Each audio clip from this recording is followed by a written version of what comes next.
जय श्री कृष्णा। राधे राधे। जय श्री राम। श्री जी चैनल में आप सभी श्रोताओं और सखियों का हार्दिक अभिनंदन है। कल हमने जाना था कि विश्वामित्र जी धनुष को टूटा हुआ देखकर क्रोधित होते हैं। उनका यह क्रोध लक्ष्मण जी से सहा नहीं जाता और वो बीच में ही बोल लेते हैं और कहते हैं कि आप मुनि होकर भी बहुत ज़्यादा क्रोध कर रहे हैं। विश्वामित्र जी कहते हैं कि मैं प्रलय ला सकता हूँ। राजा जनक को डराने की कोशिश भी करते हैं, लेकिन लक्ष्मण जी उनके क्रोध का सामना करते हैं। इशारे से राम जी बैठाने का प्रयास करते हैं। आगे चलते हैं। सूर समरस करनी करई कही न जाना वही आपू, विद्यमान रन पाए रिपु, कायर कथई प्रताप सियापति रामचंद्र की जय। शूरवीर तो युद्ध में करनी शूरवीर का कार्य करते हैं, कहकर अपने को नहीं जताते। शत्रु को युद्ध में उपस्थित पाकर कायर ही अपने प्रताप के डींगे मारा करते हैं। आप तो मानो काल को हाँक लगाकर बार बार उसे मेरे लिए बुलाते हैं। लक्ष्मण जी के कठोर वचन सुनते ही परशुराम जी ने अपने भयानक फरसे को सुधार कर हाथ में ले लिया और बोले, अब लोग मुझे दोष न दें। यह कड़वा बोलने वाला बालक मारे जाने के ही योग्य है। इस बालक को देखकर मैंने बहुत बचाया, पर अब यह सचमुच मरने को ही आ पड़ा। विश्वामित्र जी ने कहा, अपराध क्षमा कीजिए। बालकों के दोष और गुणों को साधु लोग नहीं गिनते। परशुराम जी बोले, तीखी धार का कुठार में दया रहित और क्रोधी यह गुरु द्रोही और अपराधी मेरे सामने उत्तर दे रहा है। इतने पर भी मैं इसे बिना मारे ही छोड़ रहा हूँ। सो हे विश्वामित्र, केवल तुम्हारे शील प्रेम से, नहीं तो इसे कठोर कठोर से काट कर थोड़े ही परिश्रम से गुरु से उरण हो जाता। विश्वामित्र जी ने हृदय में हंसकर कहा, मुनि को हरा ही हरा सूझ रहा है। अर्थात सर्वत्र विजयी होने के कारण ये श्री राम लक्ष्मण को भी साधारण क्षत्रिय समझ रहे हैं, किंतु यह लोहोमही फौलाद की बनी खाड़ खड़क है, उख की रस की खांड नहीं है, जो मुंह में लेते ही गल जाए। खेद है, मुनि अब भी बेसमझ बने हुए हैं, इनके प्रभाव को समझ ही नहीं रहे हैं। लक्ष्मण जी ने कहा, हे मुनि, आपके शील को कौन नहीं जानता, वह संसार भर में प्रसिद्ध है। आप माता पिता से तो अच्छी तरह उरण हो ही गए, अब गुरु का उरण रहा। जिसका जीवन में बड़ा सोच लगा है, वह मानो हमारे ही मत्थे खड़ा था। बहुत दिन बीत गए, इससे ब्याज भी बहुत बढ़ गया होगा। अब किसी हिसाब करने वाले को बुला लीजिए, तो मैं तुरंत थैले खोल कर दे दूं। लक्ष्मण जी के कड़वे वचन सुनकर परशुराम जी ने कठोर कुठार संभाला। सारी सभा हाय हाय करके पुकार उठी। लक्ष्मण जी ने कहा, हे भृगुश्रेष्ठ, आप मुझे फरसा दिखा रहे हैं। हे राजाओं के शत्रु, मैं ब्राह्मण समझकर बचा रहा हूँ, तरह दे रहा हूँ। आपको कभी रणधीर बलवान वीर नहीं मिले? हे ब्राह्मण देवता, आप घर ही में बड़े हैं। यह सुनकर अनुचित है कहकर सब लोग पुकार उठे। तब श्री रघुनाथ जी ने इशारे से लक्ष्मण जी को रोक दिया। लक्ष्मण जी के उत्तर से, जो आहुति के समान थे, परशुराम जी के क्रोध रूपी अग्नि को बढ़ते देखकर रघुकुल के सूर्य श्री रामचंद्र जी जल के समान शांत करने वाले वचन बोले, हे नाथ, बालक पर कृपा कीजिए, इसे सीधे और दूधमय बच्चे पर क्रोध न कीजिए। यदि यह प्रभु का कुछ भी प्रभाव जानता, तो क्या यह बेसमझ आपकी बराबरी करता? बालक यदि कुछ चपलता भी करते हैं, तो गुरु पिता और माता मन में आनंद से भर जाते हैं। अतः इसे छोटा बच्चा और सेवक जानकर कृपा कीजिए। आप तो समदर्शी, सुशील, धीर और ज्ञानी मुनि हैं। श्री रामचंद्र जी के वचन सुनकर वे कुछ ठंडे पड़े। इतने में लक्ष्मण जी कुछ कहकर फिर मुस्कुरा दिए। उनको हंसते देखकर परशुराम जी की नख से शिखा तक सारे शरीर में क्रोध छा गया। उन्होंने कहा, हे राम, तेरा भाई बड़ा ही पापी है। ये शरीर से गोरा पर हृदय का बड़ा काला है। यह विषमुख है, दूध मुहा नहीं, स्वभाव से ही टेढ़ा है, तेरा अनुसरण ही नहीं करता, तेरे जैसा शीलवान नहीं है।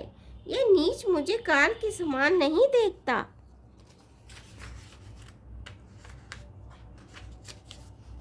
लक्ष्मण जी ने हंसकर कहा, हे मुनि सुनिए, क्रोध पाप का मूल है, जिसके वश में होकर मनुष्य अनुचित कर्म कर बैठते हैं और विश्व भर के प्रतिकूल चलते हैं, सबका अहित करते हैं।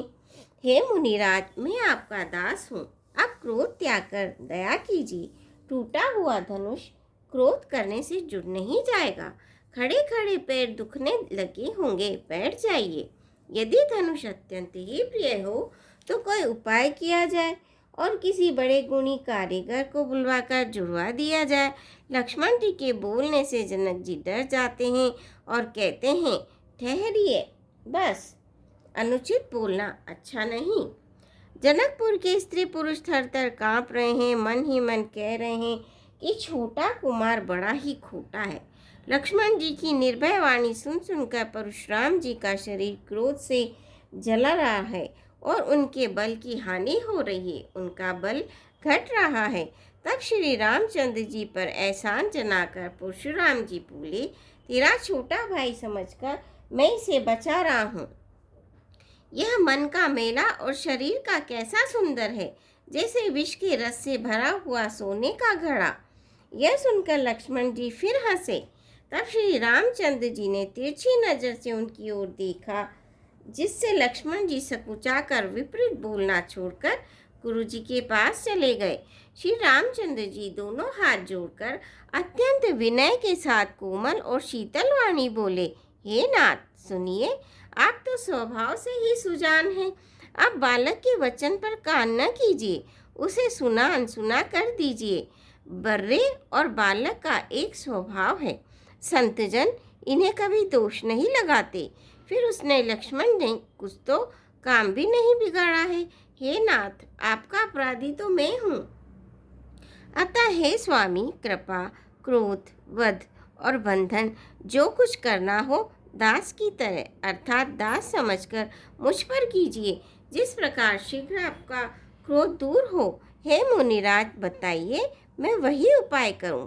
मुनि ने कहा, हे राम, क्रोध कैसे जाए?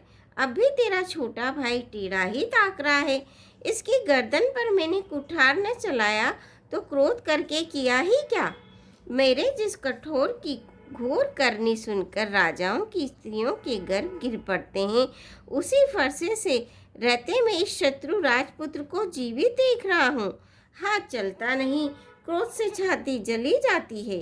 हाय, राजाओं का घातक, ये कुठार भी कुंठित हो गया, विधाता विपरीत हो गया। इससे मेरा स्वभाव बदल गया, नहीं तो भला मेरे हृदय में किसी समय भी कृपा कैसी? आज दया मुझे ये दूसरे दुख सहा रही है। यह सुनकर लक्ष्मण जी ने मुस्कुराकर सिर नवाया और कहा, आपकी कृपा रूपी वायु भी आपकी मूर्ति के अनुकूल ही है। वचन बोलते हैं मानो फूल झड़ रहे हैं। हे मुनि, यदि कृपा करने से आपका शरीर जला जाता है तो क्रोध होने पर तो शरीर की रक्षा विधाता ही करेंगे। परशुराम जी ने कहा, हे जनक, देख, ये मूर्ख बालक हट करके यमपुरी में निवास करना चाहता है। इसकी शीघ्र ही आँखों की ओट क्यों नहीं करते? यह राजपुत्र देखने में छोटा है पर है बड़ा खोटा। लक्ष्मण जी ने हंसकर मन ही मन कहा, आँख मूंद लेने पर कहीं कोई नहीं है। तब परशुराम जी हृदय में अत्यंत क्रोध भरकर श्री राम जी से बोले, अरे शट, तू शिव जी का धनुष तोड़कर उल्टा हम ही को ज्ञान सिखाता है। तेरा यह भाई तेरी ही सम्मति से कटु वचन बोलता है और तू छल से हाथ जोड़कर विनय करता है। या तो युद्ध में मेरा संतोष कर, नहीं तो राम कहलाना छोड़ दे। अरे शिवद्रोही, छल त्याग कर मुझसे युद्ध कर, नहीं तो भाई सहित तुझे मार डालूंगा। इस प्रकार परशुराम जी कठोर कुठाए बक रहे हैं और श्री रामचंद्र जी सिर झुकाए मन ही मन मुस्कुरा रहे हैं। श्री रामचंद्र जी ने मन ही मन में कहा, गुनाह दोष तो लक्ष्मण का और क्रोध मुझ पर करते हैं। कहीं कहीं सीधेपन में भी बड़ा दोष होता है। टेढ़ा जानकर सब लोग किसी की भी वंदना करते हैं। टेढ़ा चंद्रमा को राहु भी नहीं ग्रसता। श्री रामचंद्र जी ने प्रकट कहा, हे मुनीश्वर, क्रोध छोड़िए, आपके हाथ में कुठार है और मेरा ये सिर आगे है। जिस प्रकार आपका क्रोध जाए, हे स्वामी, वही कीजिए। मुझे अपना दास जानिए। प्रभु ही सेवक ही समुरुकस, तजौ विप्रवर रोसु, वेशु विलोके कहे सिकचु, बालकऊ नहीं दोसु। सियापति रामचंद्र की जय, पवन पुत हनुमान की जय। मंगल भवनीय मंगल हारी, दबौ सुदशरथ अजर बिहारी। दीन दयाल विरद संभारी, हरऊ नाथ मम संकट भारी। श्रोताओं, बस आज के लिए इतना ही। कल आपसे फिर भेंट होगी। तब तक के लिए आज्ञा दीजिए। आप मेरे चैनल को सब्सक्राइब कीजिए, वीडियो को लाइक कीजिए और शेयर कीजिए। धन्यवाद।